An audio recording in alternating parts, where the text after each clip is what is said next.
रूपम सदालंकृतं साधु संन्यासयोगं मुखे वेदांत शास्त्रार्थ नित्यं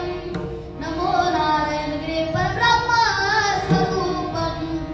ओम नमो ज्ञानेश्वरा करुणाकरा दयाळा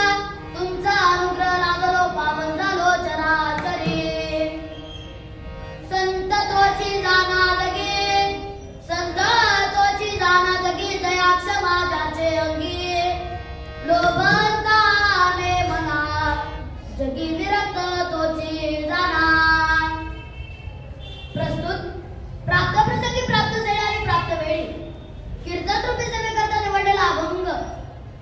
वारकरी संप्रदायाच्या पायास्थानी विराजमान असणारे ज्ञानियांचा राजा चिंतनांचा चिंतामणी ज्ञानांचा सागर असे असणारे माझे ज्ञानोबा आहे